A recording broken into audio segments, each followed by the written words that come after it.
Epidemiología en 3 palabritas nomás. La enfermedad cerebrovascular es la segunda causa de muerte en países desarrollados después de la enfermedad coronaria, ¿sí? Importantísimo. Entre el 10 y el 40% de los pacientes mueren antes de recibir atención médica, y es la tercera causa de discapacidad en el mundo. ¿Cómo?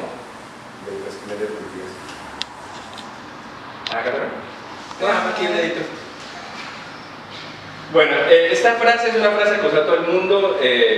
Siempre que uno escucha hablar de stroke, de neurólogos, de toda la parte endovascular, siempre hablamos del tiempo de cerebro. ¿Por qué tiempo de cerebro? Porque en el 2003 el Instituto Nacional de Trastornos Neurológicos de Estados Unidos estableció un objetivo de calidad, se denominaba la cadena de supervivencia de la ACV, y emitieron un concepto que se llama la hora de oro. ¿A qué se refiere la hora de oro? Es el momento en que el paciente llega a la institución, llámese hospital, clínica, y el instante en que empieza a recibir RTP endovenoso, ¿sí? Se estimó y la idea fue proponer este concepto para que fuese en 1 hora, ¿sí? Entonces, ¿por qué? Porque al ACV hay que correrle, ¿sí? Entonces, empezaron a enfocarse en el tiempo. ¿Por qué eso? Por la sencilla razón de esta diapositiva. Esta diapositiva para mí es una de las más importantes que hay. En la revista Stroke, esto no marca, bueno, no importa. En la revista Stroke, aquí como lo ven acá, por cada minuto que pasa un paciente que tiene ACV, se pierden 1.9 millones de neuronas, ¿sí? Por cada hora que pasa en una ACV, no se le hace nada, se pierden 120 millones de neuronas, y por cada stroke, por cada ACV que no se trata, se pierden aproximadamente 1.2 billones de neuronas, ¿sí? Entonces, eso es lo que apunta todo el mundo, eso es lo que apuntan todas las cosas para correr cuando hablamos de ACV, ¿sí? Entonces, por eso se han creado los códigos ACVs o las unidades de accidente cerebrovascular, ¿sí? Son unidades que deberían existir en todas partes, ¿sí? Son unidades, obviamente, que generalmente están montadas en niveles 4, donde está todo el personal y toda la infraestructura para que esto ocurra, ¿sí? Porque tienen que... Y ahí va el emergenciólogo, el médico de urgencias, el neurólogo, el radiólogo y el grupo de hemodinamia, ¿sí? El intensivista que sabe que va a tener un paciente así, tener la carga intensiva. Bueno, en el mundo, aquí en Sudamérica, en Brasil está bien acomodado. Yo recibí una charla de un profe de Portugal, donde el tipo nos comentaba que allá en Portugal por mes se acomodan los hospitales. Una charla súper interesante, solamente estructura de pacientes ACV. Entonces llamaban a un número y ellos decían, ahora esta semana el hospital tal tiene el manejo de ACV, entonces todo lo dirigían para allá. Excelente, pues eso pues aquí en Colombia es difícil de que pase, sí pasa en los mejores sitios. Lamentablemente el código ACV creo que lo tienen en la fundación, en Bogotá lo tienen en Achayo, sí, en clínicas donde realmente tienen el resonador, tienen el neurólogo y tienen el grupo de hemodinamia y tienen la unidad de cuidado intensivo. Pero bueno, lo ideal es que en algún momento se aplique se aplique y se amplíe pues en los demás hospitales. ¿Qué define la AJA como ACV? Se define como un grupo heterogéneo de síntomas y signos secundarios a una lesión cerebral, y que esa lesión cerebral generalmente es transitoria o permanente y que se origina por la alteración del flujo sanguíneo cerebral, ¿sí? Esa es la terminología. Hay cosas, estos son conceptos que cuando uno habla de tratamiento endovascular hay que tener claros, ¿sí?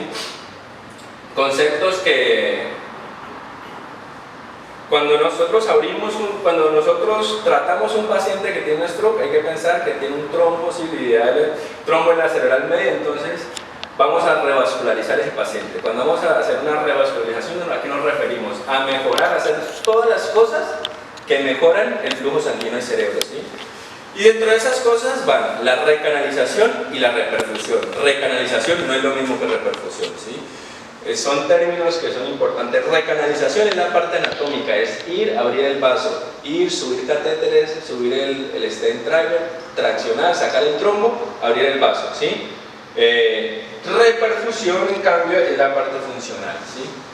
O sea que la recanalización es la permeabilización del vaso fluido y la reperfusión es la restauración de ese flash capilar anterógrado. ¿A qué nos referimos con flash capilar anterógrado? Cuando nosotros inyectamos, vemos cómo llega y se toda esa parte, ahorita le mostramos cuando le muestro los casos, que hay una parte, un territorio, cuando tenemos un trombo fluido que no va a llegar el flujo, ¿sí? Entonces, la recanalización es abrir el vaso y la reperfusión es que llega esas arterias pequeñitas, llegan esas arterias y lo abren. No estamos hablando de que esa reperfusión sea por piales colaterales. ¿A qué nos referimos por piales colaterales? Las piales colaterales son cuando tenemos un trombo, ahí nosotros lo vemos en la angiografía, la angiografía tiene un tiempo arterial, un tiempo parenquimatoso y un tiempo venoso, ¿sí? Nosotros vemos en el tiempo arterial el flujo anterógrado, cómo se va, está el trombo ahí, vemos la ausencia de esa parte que no está llegando a ese territorio, ¿sí? Y luego en los tiempos parenquimatosos y venosos vemos el flash vascular de las colaterales. Las colaterales son las demás arterias que están llegando allí a ese territorio, que está hipoperfundido y le están, de alguna forma el cerebro hace eso para poder que permanezca todavía con un poquito de aporte, ¿no? Bien, entonces, lo mismo un poquito, no es lo mismo hablar de recanalización que reperfusión. Cuando recanalizamos, cuando se reperfunde el tejido, previamente hay una recanalización, más no cuando recanalizamos hay una reperfusión. Esto en la práctica, en estos días mostraban un caso en un grupo que tenemos de vascular, es así: paciente 80 años, le resumo esto. Trombectomía mecánica, divina, sacaron el trombo M1, angiografía de control, todo abierto. 2 días después hace infartado todo el territorio. Entonces, el paciente se revascularizó, se recanalizó, pero no se reperfundió. Más de conceptos claros, hay que hablar entonces del área de infarto, ¿sí? El tejido necrótico como tal, el core, ¿sí? El área de isquemia, que es ese tejido adyacente que todavía tiene viabilidad celular, ¿sí? Y el área de penumbra, que es el tejido que es cercano al área de isquemia, pero que mediante flujo aportado por colaterales todavía está viable, pero tiene un riesgo de infarto, ¿no? Entonces, para los que no saben de imágenes, no importa, pero pues estas son las secuencias que la A que está allá es una secuencia de difusión, ¿sí? Donde vemos en la corona radiata izquierda el área de restricción, ¿sí? En la difu, eso quiere decir que el infarto está ahí, lo corroboramos en el mapa de ADC, y este del color acá, esto es una perfusión en resonancia, donde vemos que el área infartada, ¿sí? que en la difu y en el ADC se ve clarito, tenemos todo un área alrededor, que es el área de penumbra, ¿sí? Que es toda esa área que podemos llegar a rescatar o que se va a terminar en infartar. Cuando hablamos del tratamiento, entonces hay que hablar de tiempo, evolución, escala de NIH, localización de la oclusión y el volumen del infarto, ¿sí? Todos tenemos que hablar el mismo idioma: médicos generales, urgenciólogos, neurólogos, ¿sí? Todo el mundo recibe un paciente y uno tiene que saber que el tiempo, evolución, ¿sí? Es indispensable y sería magnífico que todos los médicos de urgencias, de internistas, todos manejen el NIH, ¿sí? Y ya la otra parte, pues por imágenes, localizar la oclusión y el volumen del infarto. Esto ustedes lo saben más que son neurólogos. Yo soy radiólogo, no intervencionista, así que, pero bueno, la trombólisis, sí, con RTPA está estimada en menor de 4.5 horas. Ahí pongo 2 criterios, ustedes tendrán muchos más, que son los más importantes: que en la tomografía no encontremos un sangrado, ¿sí? Y que sea una serie isquémico grande, de gran extensión, ¿no? ¿Qué pasa con la terapia trombolítica? ¿Sí? La terapia trombolítica es buena siempre y cuando no esté afectado un vaso grande, ¿sí? Si tenemos una carótida interna tapada o si tenemos un M1 tapado, la terapia trombolítica puede llegar al paciente en ventana, se le hace la trombólisis, pero ¿qué se sabe? Se sabe que con RTPA, si tenemos un trombo en la carótida interna, esa recanalización va a ser de 6%. ¿Sí? Por ende, la parte funcional del paciente va a quedar con déficit.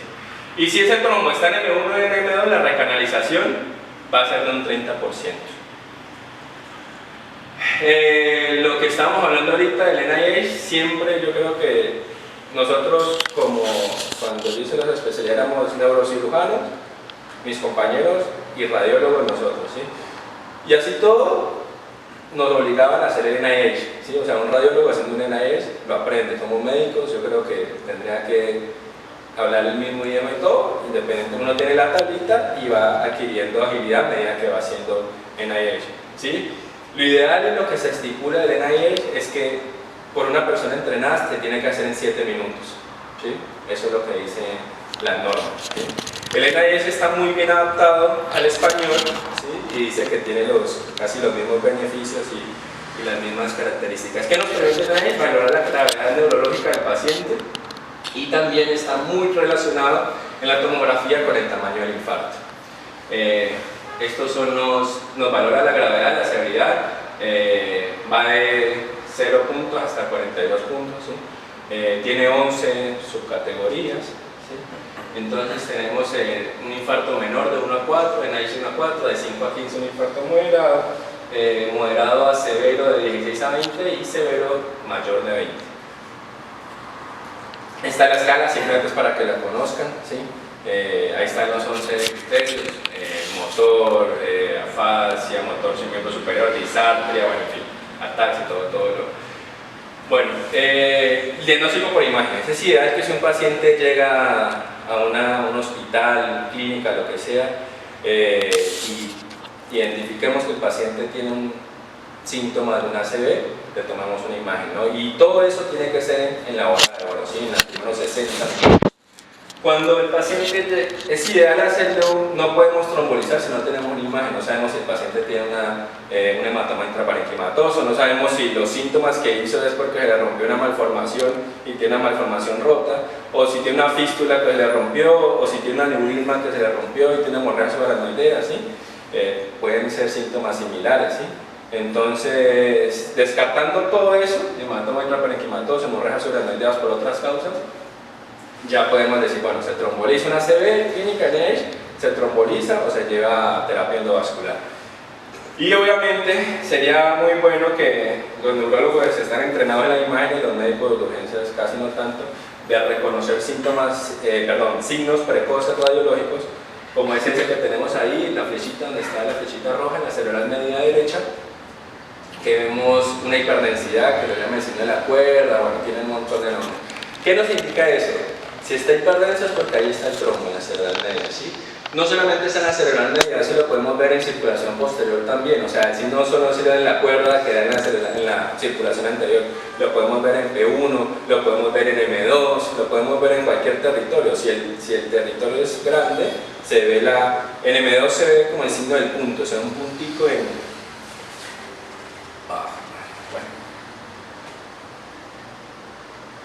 Bueno, en fin, se ve un puntico en M2 y ese también es la hiperdensidad, que hay un trombo, ¿sí? Hay otros signos precoces, que es la hipodensidad del lenticular o la alteración en la sustancia blanca, bueno, que hay que hacer un poquito más de ojo, pero que también se puede, como médicos de urgencias, si tenemos un tomógrafo, aprender a verlo, ¿sí? Bueno, entonces otra cosa para hablar de ACV, siempre manejar el ASPECT, ¿no? ¿Sí? El ASPECT es un score que realmente es fácil si se hace de forma habitual. El ASPECT es un score donde en la tomografía computada miramos dos cortes, un corte a nivel ganglionar y un corte a nivel supraganglionar, ¿sí? El ASPECT solamente es para circulación anterior, ¿no? El ASPECT no es para circulación posterior, ¿okay? O sea, que tenemos un paciente con el NIH, estamos pensando en que tiene algo posterior, y continuamos, ¿sí? La tomografía nos va a servir, es para descartar la parte de hematoma intraparenquimatoso y todo el resto de cosas. Bueno, ¿qué es el ASPECT? Entonces tenemos estos dos cortes y con estos dos cortes hay 10 puntos de la cerebral media y si no tenemos cambios en la tomografía es un aspect de 10, es una tomografía normal, ¿no? Si nos encontramos, ahí están entonces los 10 puntos. Entonces, M1 es la cortical anterior, ¿sí? De la cerebral media. M2 es la cortical lateral y M3 es la cortical posterior, ¿sí? Esto mismo lo vemos en la parte supraganglionar, M4 anterior, M5 lateral y M6 posterior, ¿no? Cada uno es un punto. Y también evaluamos entonces el ribete insular, aquí, donde está la I. También evaluamos el núcleo caudado, el lenticular y la cápsula interna, ¿no? Caudado, lenticular, cápsula interna. Si vemos alteraciones densitométricas y codensidad en una de esas, restamos un punto, ¿sí? Arrancamos 10. No tiene una hipodensidad en la cápsula interna, menos un punto. Tiene una hipodensidad en la región cortical anterior de la cerebral media, menos un punto. Ahí van, entonces 8. Tiene otra aquí en la parte posterior, supraganglionar, M6, menos un punto. Bueno, entonces, ¿eso para qué nos va a ayudar? Para que esta, en este nos dice un aspect de 10, entonces una tomografía normal. Un aspect de 0 es una afectación difusa de todo el territorio de la cerebral media y lo más importante es el aspect de 7, eso es lo que no se nos tiene que quedar. Entonces, si tenemos un aspect de 7 o menor de 7, es un paciente que va a tener mayor riesgo de hemorragia intracerebral haciéndole RTPA y es un paciente que va a tener mucho mayor mortalidad y más recuperación funcional, ¿sí? Bueno, a mí me gusta mucho la angiotomografía, ¿sí? Soy radiólogo, así que ideal siempre que un paciente, si tenemos un tomógrafo y podemos hacer una angiotomografía sería fundamental. ¿Por qué? La angiotomografía dura un minuto, o sea, no nos va a sacar los 60 minutos que tenemos, ¿sí? No es, ¿sí? Indispensable pues que el paciente no esté con ansiedad, con movimiento, esté muy encefalopático, lo que sea, porque no, se nos va a mover y no va a servir. Pero si se puede hacer, es de mucha ayuda. ¿Por qué? Porque al neurointervencionista, si hay una unidad hemodinamia en el sitio, le va a servir mucho, porque nosotros vamos directo al vaso que está tapado, ¿sí? Y si sabemos que es un gran vaso, como este caso, listo, no nos ponemos a mirar el resto y nos metemos a la carótida interna de una, ¿sí? Entonces, ayuda muchísimo, ¿sí? Aquí en este caso, entonces, tenemos una tomografía sin contraste, que es la primera, y miren esto, el signo de la cuerda, pero no es el signo de la cuerda en M1, sino el signo de la cuerda acá en M2. Entonces es el mismo concepto, es la hiperdensidad porque ahí está el trombo. Acá, ¿lo ven? Bien. Tomografía con contraste, corte axial, ¿sí? ¿Qué vemos? Vemos la cerebral media M1 y M2 acá perfectamente y aquí vemos una ausencia de flujo en M1 de este lado y M2 la cerebral media izquierda, ¿no? Entonces, hacemos una reconstrucción con angiotomografía y vemos la oclusión en M1 proximal igualmente acá. Entonces, con este dato ya sabemos que una oclusión de un gran vaso y sabemos que se va a beneficiar de la terapia endovascular, así que llamamos al grupo de hemodinamia, lo metemos al quirófano de hemodinamia y entramos derechito a la carótida interna izquierda sin hacer el resto de la angiografía.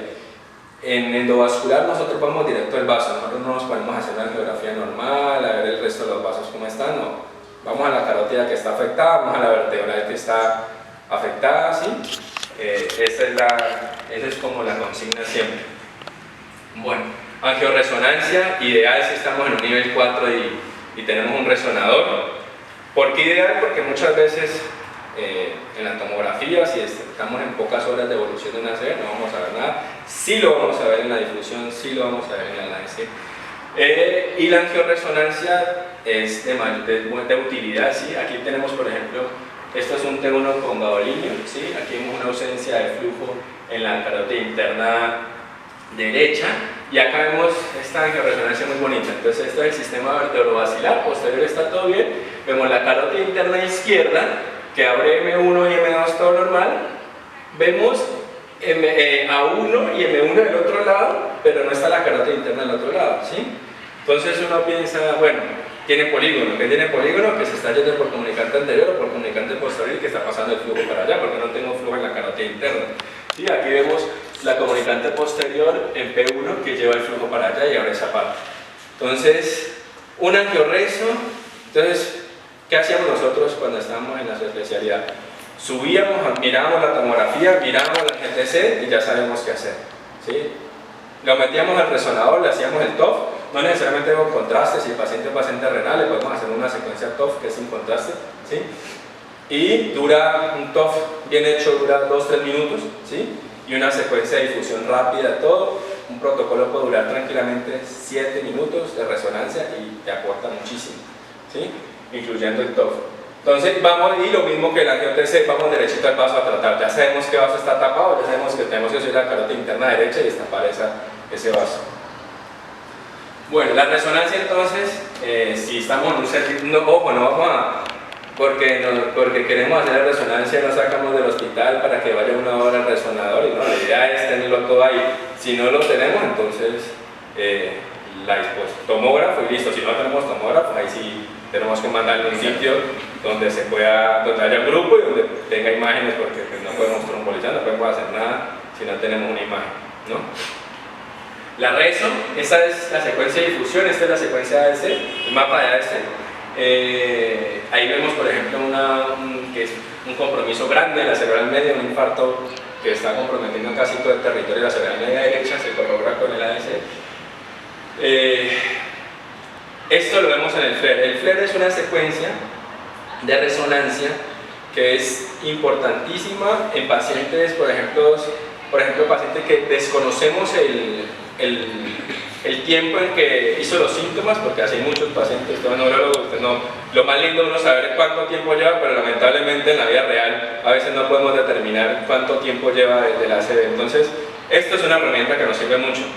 Si tenemos un FLAIR que tiene ya una hiperintensidad, como lo vemos, este es el FLAIR de esta DIFU, ¿no? En el territorio de la cerebral media derecha, pues entonces el FLAIR nos indica que ya son 6 horas que va en la ACV, ¿sí? O sea, si tenemos un FLAIR con hiperintensidad, sería un FLAIR positivo, quiere decir que ya ese paciente tiene más de 6 horas o está oscilando entre las 6 horas. Entonces eso ya nos aporta en tiempos y desconocemos de él, ¿no? Y la secuencia de cogradiente, este no es una ACV, esto es una amiloidosis, pero se las mostré por todos esos punticos negros, son microsangrados, ¿sí? Entonces ahí vemos si es una ACV con transformación hemorrágica, ¿no? O sea que tranquilamente podemos hacer un protocolo de rezo sin necesidad de hacer una tomografía, porque aquí también vamos a ver sangrado, ¿no? No tenemos que hacer las dos cosas. Si tenemos un resonador de alto campo y le podemos hacer esto, ahí están estipuladas secuencias para stroke, o sea, no es, ¿sí? En los sitios donde se hace stroke se manejan tiempos y se manejan secuencias que le han bajado los tiempos para stroke, ¿sí? Nosotros queremos ver difusión, FLAIR, ecogradiente, y algunos llevan angio RN, TOF, hay otros que no, pero con esos datos ya uno sabe si tiene un sangrado, dónde está el infarto y si el infarto lleva más de 6 horas o no, si se ve en el FLAIR. Es difícil pues, si no son todavía por entender, pero bueno, ya saben al menos que es importante que la calidad de las imágenes. Sí, o sea, dependemos de las imágenes aparte de la clínica, ¿no? Bueno, esto es otro concepto de angiografía que se llama lesión arterial objetivo, TARDA, ¿sí? Entonces, ¿qué es? Es lo mismo que estamos hablando, simplemente es ver dónde está la oclusión, ¿sí? Y esto que dice acá abajo, oclusiones en tándem, eso es importante. A veces tenemos pacientes que tenemos la carótida interna tapada o estenosada, suboclusiva, y tenemos trombo arriba, ¿sí? Entonces la pregunta, y los artículos hay montones, ¿qué tratar? ¿Tratamos la carótida o tratamos el trombo en la cerebral media, ¿sí? Es difícil y así uno siga los mismos criterios, al final cada paciente es diferente y ahí es que se da cuenta qué pasa. Un ejemplo de eso, paciente con un ejemplo que nos pasó. Carótida interna derecha, placa feísima, ulcerada, ¿sí? Que estaban mandando trombos para la cerebral media suboclusiva. Logramos pasar la placa, ¿sí? La teoría es tratar el vaso más proximal, esa es la teoría. Entonces, ¿cuál es el vaso más proximal? Intracraneano, ¿sí? La teoría siempre es tratar el vaso intracraneano más proximal, o sea que es irnos a M1, ¿no? es tratar esto, no la carótida. Si tiene una, estamos hablando de lesiones en tándem, ¿sí? En tándem es que tiene lesión en carótida y lesión arriba, ¿no? Tratar la carótida interna, ¿sí? Esa es la teoría. Ahora, el ejemplo que le voy a decir es que pasó es que fuimos, subimos, pasamos la placa suboclusiva, subimos con los catéteres, hicimos trombectomía mecánica, abrió la arteria, bajamos, inyectamos otra vez, tenemos la placa en la carótida interna y otro trombo arriba. Esa placa estaba así. Subimos otra vez, hicimos trombectomía mecánica, inyectamos otro trombo más distal en M2.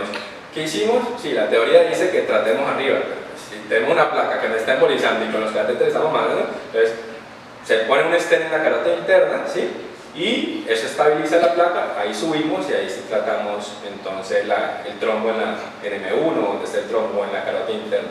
Bien, entonces si hay una lesión objetivo, pues obviamente va a haber un territorio afectado y ese es el otro término geográfico que es el TDT, ¿sí? Target Downstream Territory. Y aquí está, entonces, este es el flujo enterogrado que llega al cerebro y podemos ver, lo que dijimos en un principio, podemos ver que si tenemos un trombo acá, entonces inyectamos y por flujo enterogrado eso no me va a pintar, porque no hay, porque está el trombo que está impidiendo. Pero podemos ver en la geografía, en tiempos parenquimatosos, en tiempos venosos, que por colaterales se me va a llenar ese territorio, ¿sí? Eso, hay artículos que hablan mucho de las colaterales, ¿sí? Y hay artículos que dicen que si un paciente tiene buenas colaterales, es un paciente que le va a ir bien, ¿sí? Por esa razón, hay otros pacientes que no tienen colaterales, hay otros pacientes que no tienen polígonos, ¿sí? Se infartan, no tienen comunicante, no tienen comunicante anterior-posterior, hay pacientes que se infartan y todo el territorio queda infartado, ¿sí? No tienen otra forma de que la sangre llegue a ese territorio. No todos tenemos las mismas colaterales, no todos tenemos polígonos, así que, entonces, bueno, angiográficamente, para pasar a la parte de terapia endovascular, nosotros evaluamos el vaso ocluido y usamos una escala, ¿sí? No es a ojo, existe una escala que se llama el TIS score, ¿sí? Es una escala que a veces puede llegar a ser subjetiva porque es difícil de interpretar dependiendo de dónde esté el vaso ocluido, ¿sí? Entonces acá tenemos este lado, un ejemplo, lo mismo, el vaso grande ocluido, el TAL, tenemos el territorio infartado, ¿sí? Que no le llega, que no se pacifica. Le hacemos el tratamiento endovascular, eso es un TC score, eso es un TC score 0, le hacemos el tratamiento endovascular, esto es un TC score 3, abrimos todos los vasos, ¿sí?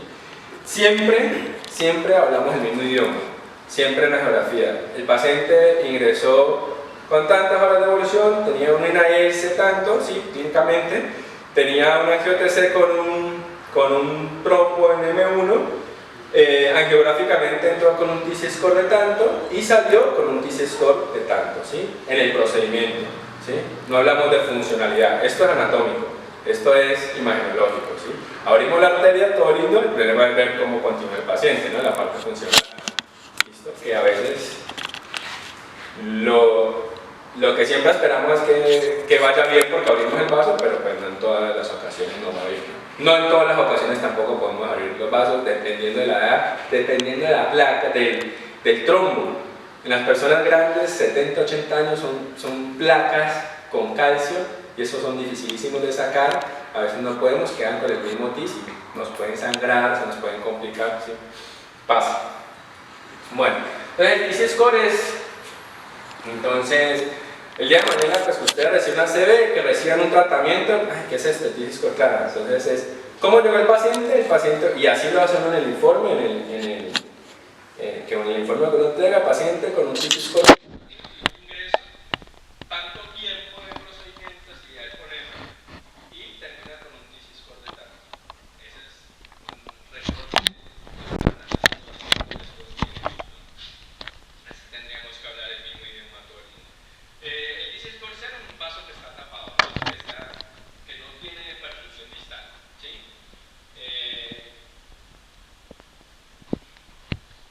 TIS score de 1 es que se pacifica un poquito la arteria. El más difícil es el TIS score de 2, es el que más uno dice, no, este es 2A, y el otro intervencionista dice, no, este es 2B. Ahí es como podemos como que no es más subjetivo, ¿sí? En el 0 todo el mundo decimos si es un TC score 0, está todo el vaso tapado. En el 1 sí pasa un poquito. Y en el 3 decimos sí, está todo abierto, como quedó, ¿no? Pero en el 2, no, es un 2A, no, es un 2B, no importa. Y por esa razón, cuando se arrancaron con el TC es una copia del TIMI Score de Carlin, ¿sí? Y esto lo adaptaron al cerebro, ¿sí? Hablaban entonces de que el TC Score 2A es un relleno o una posificación de contraste en los 2/3 del territorio vascular. Una cosa recontra subjetiva, difícil de determinar. Uno está yendo en una geografía y saber si son los 2/3 de todo el territorio es muy difícil, ¿sí? Y el TC Score 2B es la repercusión de todo el territorio con una velocidad y intensidad. Por eso hicieron un TC Score modificado, ¿sí? Que es el más fácil de usar. ¿Ok? El TC Score modificado, el 0, el 1 y el 3 es lo mismo. El 0 está tapado todo, el 1 pasa un poquito y el 3 está abierto todo. El vaso, ¿no? Estamos hablando de recanalización del vaso, ¿sí? El 2A, entonces este fue más fácil. Dijeron, no se complicaron la vida y eso hace que una mayor congruencia interobservador. Eso hace que no haya tanta diferencia entre un observador y otro. Digan, no es un TC Score 2A. ¿Qué hicieron con el modificador? El modificador dijeron el 2A, que es menos de la mitad de la distribución del vaso, y el 2B más de la mitad. ¿Listo? Mucho más fácil decir uno está tapado menos de la mitad del territorio del vaso, está tapado más de la mitad del territorio del vaso, es un 2A, es un 2B. La hicieron más fácil, que es bien. Cuando uno lee stroke hay que nombrar esta escala. ¿Por qué razón? Porque todo muy bonito, la parte geográfica, cómo tratamos todo, pero esta escala es la que nos mide la función, cómo queda el paciente. El paciente queda bien, el paciente queda mal. Después de trombólisis o trombectomía mecánica, aspiración o lo que sea, ¿sí? Y todos los estudios, cuando uno lee stroke, hablan del Rankin Score, ¿sí? Del Rankin Score modificado, que mide el resultado de posterior a un ictus y que nos evalúa el grado de incapacidad, ¿no? Entonces todos los estudios usted lo va a ver, no, que los pacientes a 90 días quedaron con un Rankin Score modificado de tanto. Entonces ahí es que uno dice, no, esto sirve, esto no sirve. Esa es como la parte funcional que... Entonces por eso les las pongo, no les voy a decir todo, simplemente de 0 al 2, que es como, todos queremos que un paciente que se hace el tratamiento endovascular nos quede entre un Rankin Score modificado entre 0 y 2.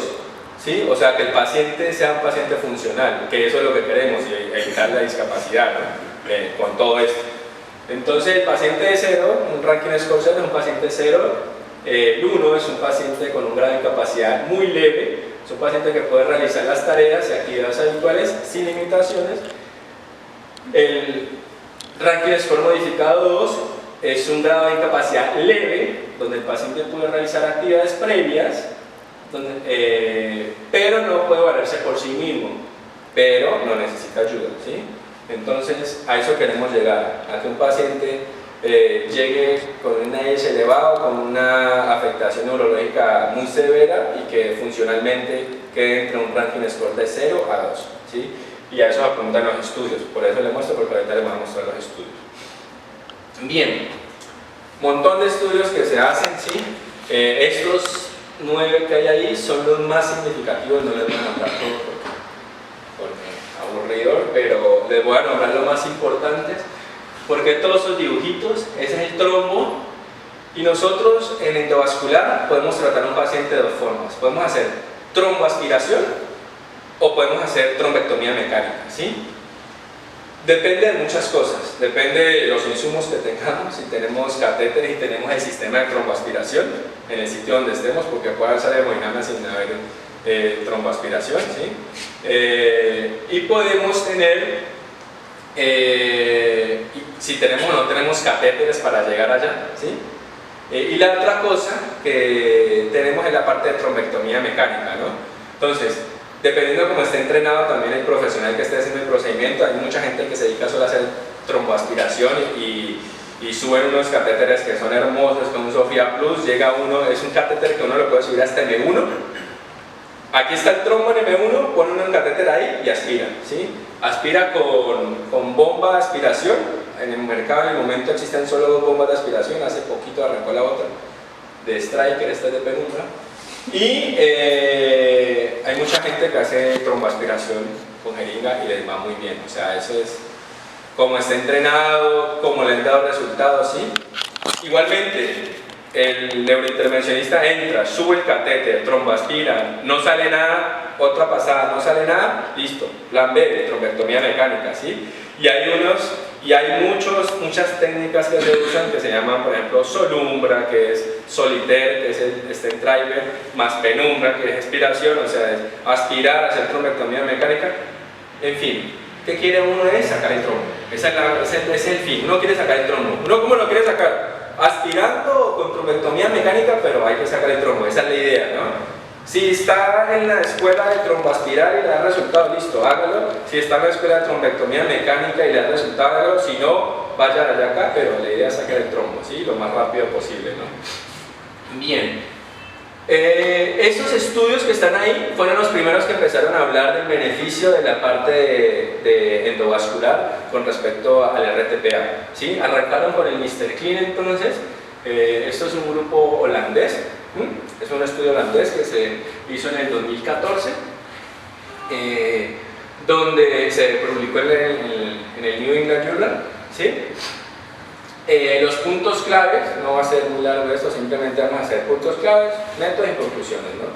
El punto clave de Mr. Clean era, o sea, ¿cuál fue la conducta? Que todo tratamiento intraarterial es altamente efectivo para la revascularización de emergencia en pacientes con stroke por oclusión proximal. ¿Qué quiere decir eso?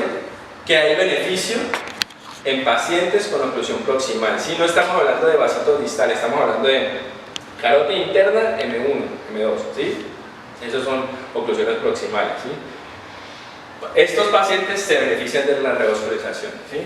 En los métodos que utilizó el Mr. Clean, tenían un grupo de tratamiento endovascular, más trombólisis, y otro grupo de solamente RTPA, ¿ok? La ventana de tiempo que usó el Mr. Clean fueron 6 horas, que era hasta en ese momento la ventana que estaba estipulada, ¿sí? Y el dispositivo que se usó fue un stent retriever, ¿sí? ¿Qué es un stent retriever? Es un stent. Los stents normalmente nosotros los tratamos en endovascular para tratar aneurismas, se dejan los stents. Los stents uno los libera y el stent se queda ahí, ¿sí? Entonces uno va a tratar un aneurisma de cuello ancho, uno pone un stent y se ayuda con el stent y emboliza y el stent queda ahí. Bueno, estos stent retrievers son stent que están diseñados para manejo de ACV. Son stent que sale el stent, no se libera y traemos el trombo. Lo metemos al microcatéter y nos traemos el trombo, ¿sí? O sea, son stent diferentes que no se liberan. Hay unos tipos de stent que son stent driver y que se pueden liberar, como el solitaire AB, bueno, eso ya es otra cosa, pero son muy poquitos. Pero la teoría es: el stent normalmente se libera y el stent driver sirve para hacer ACV. ¿Por qué hay unos que sirven para hacer trombectomía mecánica y se libera? Creo que hay uno en solitaire AB. Es porque muchas veces hacemos trombectomía y eso otra vez se tapa, hacemos trombectomía y otra vez tapa, y dejamos el stent puesto y esa es la solución, y dejar el stent puesto. O sea, todo depende de cada paciente. O sea, la teoría es muy bonita, pero en la práctica es otra cosa. No todas las arterias es lo mismo, no son lo mismo un paciente de un stroke de 40 años que tiene una vida saludable, que no ha fumado, que a un paciente de 70 años que ha sido tabaquista, que tiene una tortuosidad en las arterias terrible, que tiene placas por todos lados, arterias rígidas, que es difícil subir catéteres, ¿sí? Nos vamos a demorar muchísimo más en una persona de 70, 80 años llegar a la cerebral media de una persona de 50 años. Bien, entonces la conclusión de Mr. Clean fue entonces que los pacientes con un ACV isquémico agudo causado por una oclusión arterial proximal en la circulación anterior, el tratamiento endovascular intraarterial administrado dentro de las 6 horas posterior al inicio de los síntomas fue efectivo y seguro. ¿Listo? Es el primer estudio que empezó a decir: ojo, la parte endovascular sirve y está por encima del RTPA, ¿sí? En vasos grandes, ¿no? En vasos con oclusión proximal. Miren esto entonces. Esto es una tablita. Entonces, se usaron el estudio fue con 400 pacientes, ¿sí? Miren, ¿por qué les hablé del ranking score y por qué se las mostré? Porque todos los estudios hablan del ranking score. El ranking score entre 0 a 2 para pacientes que le realizaron neurointervencionismo según el Mr. Clean O sea, los pacientes quedaron después de la trombectomía mecánica, ¿sí?, en un ranking de 0 a score de asintomático a leve, el 32% aquellos que hicieron con neurointervencionismo, ¿sí?, a 19% el grupo que solamente se manejó con RTPA, ¿sí? Entonces, este estudio arrancó y creo que lo pararon cuando... no, este fue el campo. En este entonces empezaron a decir, no, sirve, y sirve bastante. ¿Qué valor abajo? El TC score. El TC score, obviamente el paciente que no se le hizo procedimiento endovascular, pues no tenía geografía, ¿para qué le hacen la geografía? ¿Sí?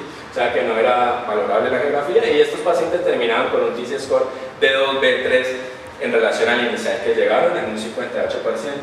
Los hematomas, esta de aquí son hematomas intraparenquimatosos, no había cambios significativos los que se hacían estadísticamente significativos los que se hacían con RTPA, con los que se hacían procedimientos endovasculares, ¿sí? O sea que no íbamos a ocasionar más sangrado, ¿sí? Y tampoco la mortalidad de los 90 días era casi la misma, ¿sí? Bien. El Aster es por lo que le dije que unas personas manejan la tromboaspiración, otras personas manejan la trombectomía mecánica. El Aster es un estudio que se publicó en JAMA en el 2017, es un estudio francés, donde simplemente evaluaban los dos métodos. Es un estudio muy de neurointervención. Evaluaban la parte de trombectomía mecánica versus tromboaspiración, ¿sí? Y para resumirles, para no ser tan aburridor, entonces el dispositivo está en driver versus catéter de aspiración o sistema de aspiración, tiempo de ventana 6 horas, ¿sí? Y la conclusión entonces no mostró superioridad una técnica con respecto a la otra, ¿sí? O sea, aquellos que hacían con tromboaspiración tenían un ranking de score muy similar a los que se hicieron con este driver. Entonces, ahí es cuando los que están a favor de la tromboaspiración no pueden estar, o sea, el que está más entrenado para hacer un método o para hacer el otro, pues eso ya es de cada cual, de cada operador. Sí, la mortalidad fue igual a los 90 días y los hematomas intraparenquimatosos fueron igual. Entonces el Aster se los quise poner era para que vieran que en la parte de la intervención no hay superioridad, un método, una técnica con respecto a la otra. El Down es un estudio muy importante, porque el Down ya empezamos a hablar de las 6 horas después, ¿sí? Hasta ahí se ha hablado de 6 horas y con el Down ya nos prolongamos hasta 24 horas. Ojo, 24 horas tratamiento con trombectomía mecánica, ¿no? Entonces, ¿cuál era el punto clave? Son pacientes que se realizan después de las 6 horas de un inicio incierto, ¿sí? Son pacientes que se llaman AC de despertar, muchos entran acá, ¿no? Que la familia dice, no, nosotros lo vimos o hablamos con él, él vive solito y hablamos con él a las 9 de la noche y fuimos a las 7 y ya no estaba en la cama tirada y no se movía, listo. Entonces, esos son AC de despertar, no sabemos realmente cuándo arrancar los síntomas y asumimos que no han pasado las 24 horas. Antes de todo esto, el paciente no se le hacía nada, ¿sí? El paciente seguía su evolución, la enfermedad y quedaba secuelado. Después del Down ya todo el mundo entonces empezó a decir, bueno, sí hay beneficio con estos pacientes, pero estos son pacientes selectos, ¿no? No todo el mundo se le va a hacer trombectomía después de 24 horas, ¿no? O durante las primeras 24 horas, ¿sí? Entonces el Down, ¿qué grupo tenía? El Down tenía 3 grupos, la ventana terapéutica era entre 6 y 24 horas y el dispositivo que se usó fue un stent driver que se llama Creo, que es un stent de Stryker de una compañía, ¿sí? Que es de las mejores. Bueno, esto es un paréntesis. ¿Y por qué pongo esto? Porque esta gente, para poder evaluar estos pacientes, usaron este sistema. O sea, ellos, el Down que decía, el Down decía que los pacientes con un déficit clínico desproporcionado severo se iban a beneficiar más en relación al volumen del infarto con trombectomía tardía. Entonces, ¿qué es el Down? El Down son pacientes que tienen un NIH muy elevado, muy sintomático, de 10 y de 20, y que tienen un volumen de infarto pequeñito. Entonces, vos tenés un paciente muy sintomático con un volumen de infarto muy chiquito y decís, ese paciente es candidato para trombectomía mecánica, ¿sí? Diferente del paciente que tiene un NIH de 10 o de 20 que tiene un volumen de infarto grandísimo, ese puede estar entre las primeras 24 horas y no va a servir la trombectomía mecánica. Bien. Este entonces era el sistema que se usó para el volumen. Esto es un sistema pues especial, se llama Rapid Software. Por ejemplo, aquí vemos, este es el área de core, este es el volumen de core que se cuantifica con el software, ¿sí? Este moradito acá, y todo este es el área de penumbra en volumen que, por ejemplo, este paciente se va a beneficiar, diferente de este, por ejemplo. Este es el área de core moradito y este verde es el área de penumbra, que es casi igual, ¿no? Entonces, esto evalúa este software, y tanto el Down como el Diffuse, que son los estudios más significativos, utilizaron este software. Este es un software de perfusión en tomografía o de perfusión en resonancia. Bien. Entonces, ellos tenían 3 grupos, el Down. Grupo A, B y C. Grupo A, pacientes mayores de 80 años. Ojo, la edad es otra cosa. Muchas veces, no, el paciente tiene 75, no lo tratamos. No, pues esperemos, a ver, o sea, ¿llena criterios para tratarlo o no? ¿Sí? No solamente la edad, hay muchas antes mayores de 80, todo el mundo le da quietico, ¿no? Bueno, ¿qué hicieron con el Down? Mayores de 80 años con un NIH de 10 o mayor de 10 y con un volumen de infarto menor de 21 cc. Un infarto, un volumen chiquito con un paciente con un NIH de 10 bien sintomático, ¿no? El otro grupo era pacientes menores de 80 años con un NIH de 10 o mayor de 10 y con un volumen de 31 como otro permitido, pero este era menor de 80 años. Como más joven se le toleraba un poquito un volumen de infarto más grande, ¿no? Sí, el mayor de 80, 21, el menor de 80, 31. Y el otro grupo es menor de 80 también, con un NIH de 20, o sea, un infarto, un stroke severo, ¿sí? Moderado a severo, ¿sí? Y un volumen de 31 a 51 cc. Obviamente esto se hace en sitios donde tienen la capacidad para calcular el volumen del infarto, ¿no? Esto es muy teórico, pero bueno. ¿Y cuál fue la conclusión que se obtuvo? Que en pacientes con ACV, que se sabía que por última vez estaban bien entre las 6 a 24 horas antes y que tenían una desproporción entre el déficit clínico neurológico y el infarto en el volumen, los resultados para la discapacidad de los 90 días fueron mejores con trombectomía que pacientes que se trataron solamente con el RTPA. Entonces el Down ya abrió la ventana terapéutica, pero con grupos selectos, ¿no? No para todo el mundo. Ahí entonces tenemos la misma tablita de los anteriores, donde vemos que el ranking score a los 90 días, sí, todo esto estoy manejando el ranking score a los 90 días, por medio de terapia de neurointervención endovascular, tenemos pacientes con un ranking score a 90 días de 0 a 2, o sea, de asintomáticos a leves en relación a la discapacidad, 48% contra un grupo de 13%, o sea, que a los que no se le hacían trombectomía mecánica, que están en este grupo, quedan mucho más secuelados que los que se le hicieron trombectomía mecánica con trevo.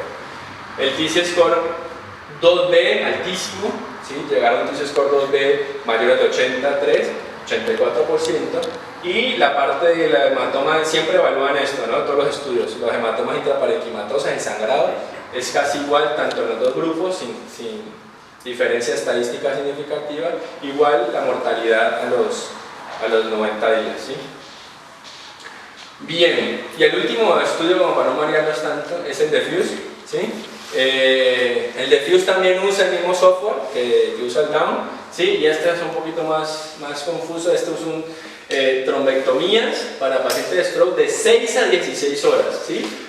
Con pacientes seleccionados de acuerdo a imágenes de perfusión, ¿sí? Pues esta es entonces del software que tienen de perfusión, que es el software que le mostré ahorita, ¿no? Que es este, ¿no? El Rapid Software. El Down lo manejó y también lo manejó el Diffuse. Y ellos hablaban lo mismo, hablaban de pacientes que se iban a beneficiar de trombectomía mecánica de 6 a 16 horas, era la ventana, ¿sí? De 6 a 16 horas, el dispositivo era un stent driver, y se iban a beneficiar de terapia endovascular en esa ventana terapéutica si el volumen del infarto era menor de 70 cc, si había una relación entre el volumen del tejido isquémico y el volumen inicial de 1.8, si el volumen absoluto de la isquemia o penumbra reversible era de 15 cc o más. Ellos se evaluaron ya un poquito más, ellos ya se metieron con penumbra y ya se metieron con relaciones entre volúmenes, ¿sí? Porque fue un estudio muy enfocado en la parte de perfusión, ¿sí? Y las horas no llegaban a 24 sino hasta 16 y obviamente vieron beneficios, ¿sí? La conclusión entonces es que con trombectomía para pacientes pues, con ACV isquémico de 6 a 16 horas estaba por encima, ¿sí? Tenía mejores resultados funcionales que la terapia médica estándar. El mismo cuadrito donde el ranking score es de la parte de trombectomía es de un 45% con respecto a un 17%, ¿sí? O sea que los pacientes se benefician hasta las 16 horas y lo mismo en la parte de hematomas intraparenquimatosa y la mortalidad no habían cambios significativos. Bonito todo, cuando ya tenemos el paciente en el quirófano ya es otro cuento, ¿no? Bien. Este es un caso clínico interesante, es un chico de 29 años, sin antecedentes patológicos de relevancia, los síntomas empezaron a esta hora, entonces todo lo que les hablé es porque es el idioma que tenemos que hablar cuando tenemos un paciente con stroke. Este cuadro así es como funcionan las unidades de ACV en el mundo, así es como funcionan los códigos de ACV. El paciente llega, se llevan controles, ¿sí? en los sitios que se reportan ACV, miden tiempos y todo, y dicen, nuestro tiempo de atención es tanto, el paciente se nos demora tanto, ¿sí? En las unidades, en los sitios, porque ellos cada vez eso lo están perfeccionando, y eso es lo que tendríamos que llegar todos, ¿no? No llegó el paciente del ACV, está ahí tirado, no sé, del ACV, y está en ventana, y nadie le hace nada, ¿no? Como suele pasar, ¿sí? Entonces, paciente llega, inicio de síntomas, tiene un INAID de 5 puntos, es una ACV, un stroke que está entre leve y límite 5, ¿no? Entre leve y moderado. 5 puntos, a las 14 horas llega a la clínica, o sea que está en ventana, ¿sí? A las 15 horas se le hace la resonancia, se ve que hay un vaso ocluido, ¿sí? Se ve que tiene una restricción en el sitio donde yo me entrené, teníamos un resonador 3T y tenemos un tomógrafo multicorte que hacía tomografía y que hacía todo, ¿ok? Entonces, y tenemos obviamente el equipo de hemodinámica, ¿sí? Entonces, le hacen RTP endovenoso, teníamos neurólogos que están haciendo el fellow de neurología vascular, o sea que eran neurólogos 24 horas. ¿Sí? Nosotros bajábamos con el neurólogo a hacer el AH del paciente. El neurólogo demoraba menos de 10 minutos, el neurólogo estaba terminando de hacer el NIH, lo estábamos pasando al tomógrafo o al resonador y de ahí ya el equipo de hemodinámica ya había llegado y ya estaban todos listos en la sala para hacer el procedimiento. En eso no nos demoramos nada. Esa es la idea de ser funcional que todos queremos. Bien, en resonancia, en geografía hasta ahora, el paciente llegó con un NIH de 5 y quedó con un ranking score de 0. Ahí se es la conclusión definitiva, ¿no? Miremos el paciente. Secuencia de difusión, secuencia de Flair, TOF, ¿sí? Acordémonos que la difusión, así no sepan qué difusión es, metan entonces en la cabeza difusión, ahí buscamos hacer aquí una restricción en las moléculas de agua en el territorio anterior de la cerebral media izquierda, ¿sí? Difu positiva, Flair negativo, o sea que un paciente que, ¿qué pasa con el Flair si no lo tenemos? ¿Qué vimos del Flair? ¿Recordemos del Flair? 6 horas, exactamente. Si no tenemos el Flair, porque este paciente no ha pasado 6 horas, que es lo que vemos acá cuando llegó y cuando le hicieron la resonancia todavía no ha pasado 6 horas, ¿no? Eso es fundamental, lo corroboramos con la resonancia, ¿sí? Flair negativo, difu positiva, angio-TOF, ¿sí? Time of flight se traduce TOF, que es la secuencia que se usa para hacer sin contraste, sin gadolinio, ¿no? Y aquí vemos M1 acá, que mire el paso de lo que está pasando, ¿no? O sea, listo. Entonces ya sabemos que este paciente lo metemos en la angiografía y lo metemos en la carótida izquierda, ¿sí? No nos vamos a hacer la angiografía, no vamos a perder tiempo con este paciente. 29 años tiene, ¿no? Bien. Bueno, esa es la angiografía, así se ven las imágenes en la angiografía, ¿sí? Con sustracción digital. Eso es un frente, y esto es un lateral, ¿sí? Entonces, vamos a terminar.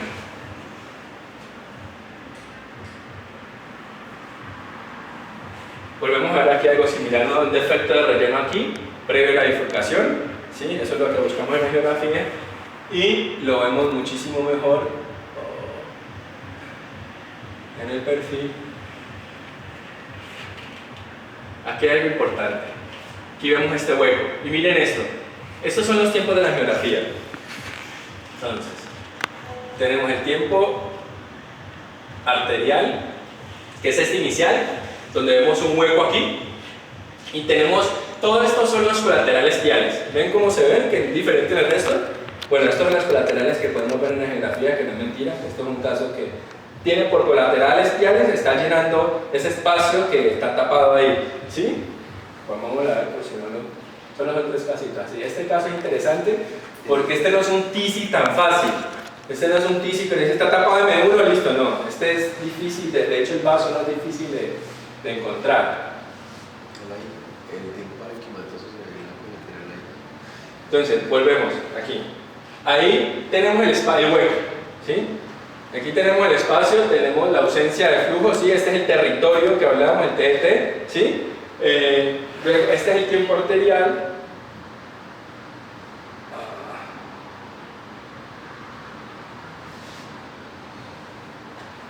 Ahí, estas son las colaterales que están llegando a llenar ese espacio, ¿no? Del territorio, ¿sí? Las colaterales viales que están tratando de oxigenar ese territorio. Ya sabemos entonces que el paciente... Entonces, ¿qué vas a afectar? La cerebral media, ¿no? ¿Qué rama? La rama frontal, ¿sí? ¿Qué TISI score modificado? Un 2B. ¿Por qué? ¿Por qué 2B? ¿Por qué no 2A? ¿Cómo? Que tiene más de la mitad. Exactamente, porque es la rama frontal es casi un tercio de todas las ramas de la cerebral media, falta la rama lateral, la rama posterior. Exactamente, doctor. Entonces este es un territorio, esto es un TISI modificado 2D, ¿sí? De la rama frontal de la cerebral media. Entonces, ¿qué hacemos? Nos subimos con los catéteres, este es el microcatéter, ¿sí? Y acá inyectamos para saber dónde está el trombo, ahí podemos ver claramente que ahí hace el stop, ¿no? Ese es el contraste y ahí hace el stop. Y aquí lo que hacemos es subimos el stent driver, el stent driver se ven solo las paticas, ¿sí? Se ven las paticas distales, que son estas dos paticas, hay unos que tienen dos, hay otros que tienen tres, de manera que, ¿sí? Vemos las paticas del stent, el stent está dentro del micro, aquí el micro tenemos un pedacito de stent acá y este es en la otra parte, lo subimos, miren esto, es la misma imagen de allá, esto es esto, o sea que posicionamos el stent y lo subimos donde está tapado, siempre pasamos la obstrucción, no solamente ahí, sino que pasamos a través de ella porque ¿y qué hacemos ahí? Dejamos el stent 3 minutos puesto, ¿sí? Con los angiógrafos todos tienen reloj, todos podemos poner el time. Ponemos los 3 minutos, esperamos que el stent se acomode en el trombo, ¿sí? se expanda y se acomode en las paredes del trombo. Hay muchos que inyectan para ver si abre o no abre, eso es a gusto, ¿sí? Después de los 3 minutos, traemos el stent, ¿sí? Lo guardamos en el micro y nos venimos, aspiramos, ¿sí? Luego inyectamos y vemos si abrió o no. Eso es una trombectomía mecánica, ¿sí? A los que no tenían idea, eso es una trombectomía mecánica. Bien, las pasadas, habitualmente más de 3 pasadas uno ya sabe que no le va a funcionar, ¿sí? No hay un número establecido para las pasadas, no hay un pasaje, me refiero a subir, va a subir, hacer trombectomía, volver, subir.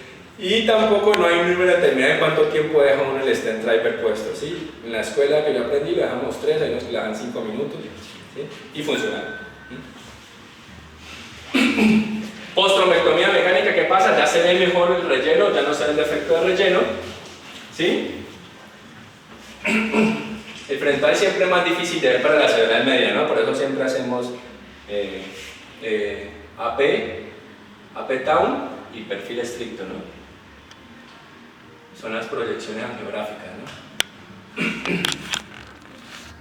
Bueno, entonces esta es post-trombectomía mecánica. Miren esto, esta es la rama frontal que no estaba antes, ¿ok? O sea que post-primera trombectomía no se abrió, ¿sí? Estos son, pues, es lo que uno radiológicamente espera, angiográficamente espera que ocurra. Miren esto que decía el doctor Clavijo ahí. Miren todos estos puntitos. ¿No ven? ¿Ven que está acá y que no hay acá? Todos son trombos distales. Todos son trombos distales que uno tiene que aprender a reconocer. ¿Por qué? Porque aunque este paciente, aquí está entonces, el hueco, el espacio y la rama frontal, todo bien.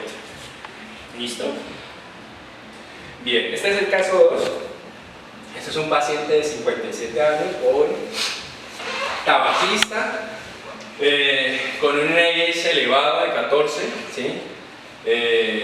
Ingresó en este horario, ingresó en la clínica, empezó con los síntomas basales a las 7:30, bueno, hicimos la resonancia, se le hizo el RTPA en el tiempo, y luego lo pasamos, se le hizo el RTPA a las 11:18 y a las 11:48 ya lo tenemos en el angiógrafo, ¿sí? Los stroke, la mayoría de las veces, nosotros siempre tenemos un anestesiólogo, siempre, pero el 95% de los stroke los hacemos con el paciente despierto, ¿sí? Muchas veces entramos, el neurólogo dentro de la sala de angiografía, ¿sí? Y muchas veces lo evaluamos el paciente en el angiógrafo acostado, le pedimos al neurólogo que entre y le haga, lo evalúe, lo evaluamos, subimos el campo y lo evaluamos ahí y vemos que clínicamente, o sea, mejora cuando hacemos la trombectomía, ahí en el momento. Entonces por eso actualmente los stroke nunca los dormimos, nunca los hacemos bajo anestesia general, ¿sí? A no ser que sea un paciente que nos quiera tirar de la camilla al angiógrafo, o que esté muy excitado, o que esté ya pidiendo un tubo porque sea un stroke severo y ya esté para mandarlo para intubar. Entonces ahí sí, pues, pero ahí está el anestesiólogo lo está controlando, y si el paciente se descompensa, lo intuba y todo, nosotros paramos, ¿sí? Pero la idea de hacer un stroke es hacer un stroke despierto. Y de hecho le vamos preguntando al paciente cómo va, ¿sí? Que nos vaya hablando, nosotros vamos a hacer el procedimiento, ¿todo bien? Sí, listo, y así. Bueno, este señor llegó con una EIS basal de 14 puntos y terminó con una EIS de 2. ¿Qué vemos ahí? Vemos ganglio basal derecho, la restricción en la IFU, que todavía no aparecía muy bien en el FLAIR, ¿no? Siempre la ideal en reset. Bueno, si no podemos, no tenemos, ¿no? Pero esos cambios que vemos acá, le hacemos una tomografía, está normal, ¿no? Es una tomografía que poco vamos a ver. Bien, pretratamiento. ¿Qué ven? Ese paciente es muy lindo. No he dicho que no. Está tapado. ¿Está tapado todo? ¿Sí? Está tapado todo. ¿Sí? Toda la carótida interna, ¿sí? Tenemos antes de la bifurcación antes del tip carotido, está todo tapado, ¿sí? No tenemos A1, no tenemos M1. Este es un clásico trombo en T, ¿sí? ¿Qué es un trombo en T? Es el trombo, que aquí lo tenemos, este es el trombo, mire cómo, y es un trombo que habitualmente es un trombo que se extiende hasta M1 y A1, ¿sí? Entonces, son los trombos que nos abren un pedacito que vamos abriendo por partes, porque tienen todo el trombo, tanto en A1 como en M1 proximal. Y son los pacientes que más se benefician de esto, ¿sí? Está tapado todo, eso es un paciente que si no se le hace nada, la cerebral media, todo el hemisferio va a infartar. Y si se le hace RTPA, pues realmente la recanalización va a ser poquita y funcionalmente el paciente no va a quedar tan bien. Bueno, entonces, si es por modificado, 0, ¿no? Totalmente de acuerdo, ¿no? No hay flujo, no hay nada allá arriba. ¿Y por qué mostramos la carótida? Porque la carótida está sana, o sea, no es una lesión en tándem. Por ahí hay más casos, pero pues, dimos muy largo todo. Bueno, ¿qué pasó durante el tratamiento? Ahí identificamos la oclusión, ¿sí? Estos son los catéteres, aquí están uno, ¿sí? Aquí lo estamos subiendo. Y este es el catéter de tromboaspiración. Esta es la guía con la que subimos, y aquí ponemos el catéter. Este es el catéter intermedio, este es el microcatéter, ¿sí? Y aquí el catéter de aspiración, perdón, y ahí lo dejamos, listo, sacamos la guía y ahí ya queda en el mismo sitio donde tenemos siempre tiene que quedar, eso es indispensable, o sea, nosotros tenemos que dejar el catéter de aspiración donde empieza el trombo, ¿sí? No antecito, el trombo está aquí y ahí está el catéter de aspiración, ¿sí? Retiramos la guía y aspiramos. Post tromboaspiración, ¿qué pasa? Abrió una parte, ¿no? Abrió a 1, a 2, ¿sí? Toda la circulación acá la abrió y está todo tapado en M1, por lo que decíamos previamente, porque esto es un trombo en T, ¿sí? pudimos sacar parte del trombo. Volvamos a repetir para que...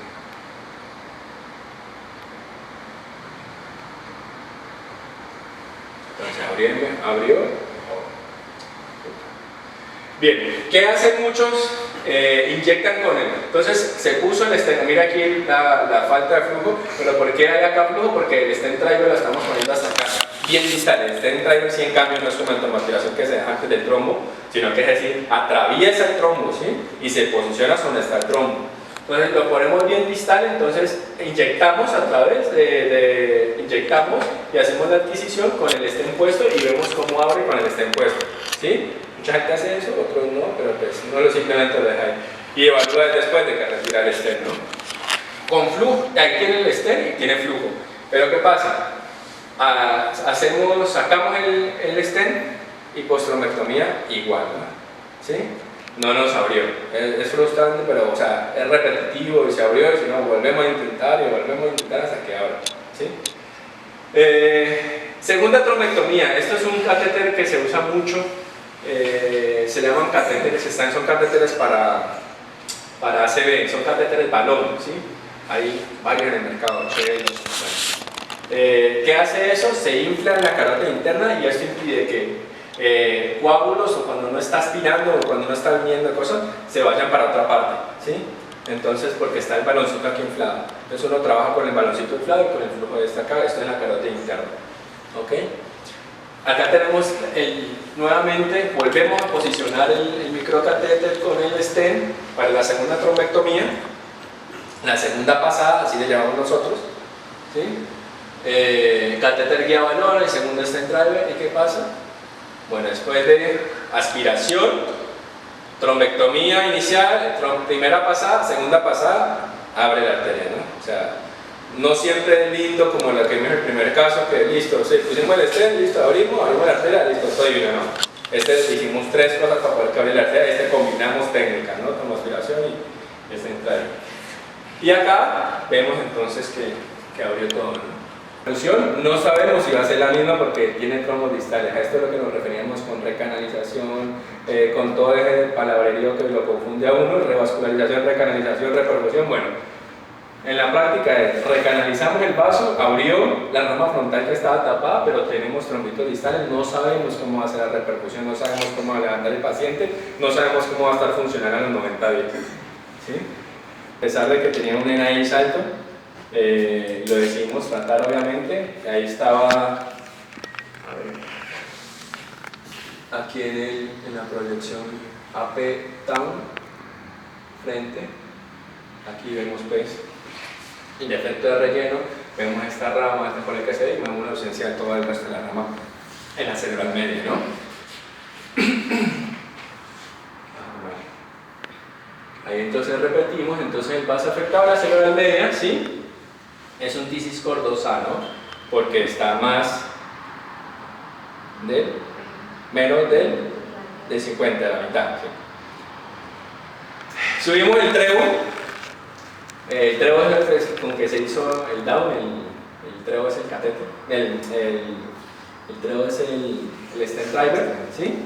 3x20, hay unos que le encanta usar solitaire de 620, o sea, grandes, ahora esa es la nueva modalidad, se usan stent que abarcan un gran espacio para hacer traccionar y todo. Hay otros stent más que usamos, hay uno que se llama ERIC, que son unas bolitas, a mí no me gusta, ¿sí? Hace mucho trauma al endotelio, esos pacientes pueden sangrar, ¿sí?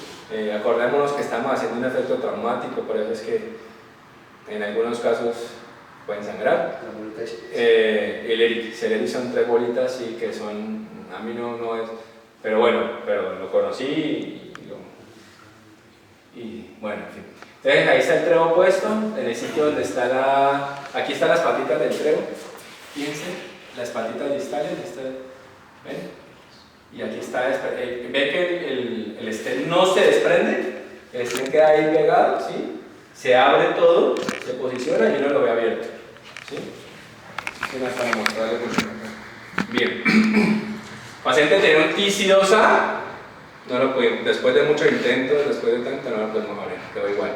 Entonces, estos la teoría todo es lindo y todo, pero hay unos que no. Y aparte de que no lo podemos abrir, al post-tratamiento, el angiógrafo tenía tomógrafo, así que esto es post-tratamiento. Esto que está acá no necesariamente es una HCA, no es sangre en el espacio subaracnoideo. Cuando está post-tratamiento, esta es la angiotomografía en el angiógrafo, que hace tomografía, muchas veces es contraste, ¿no? El espacio subaracnoideo que nos confunde, pero obviamente hay uno que será que es sangre, será que no, el territorio ya se ve que está infartado, ¿sí? Ya ahí ya uno dice esto va mal, ¿sí? Y 12 horas después, definitivamente, un sangrado intraventricular o un hematoma intraparenquimatoso con desplazamiento de la línea media, compresión de todo el sistema ventricular, y el paciente pues lamentablemente murió. Bueno, esto es con el profe Lilic, donde me entrené, ese es el equipo y esa es una transmisión en vivo a Chicago que estábamos haciendo en el 2017. Cada año el doctor Lilic hace transmisión a Chicago, a diferentes partes del mundo. El año pasado fue en Shanghái y muestra casos en vivo, no de stroke, sino de tratamiento endovascular. Cae mucho entre los intervencionistas porque a veces nos obsesionamos y pues si no podemos hacer el bien, no hagamos el mal. Muchas gracias.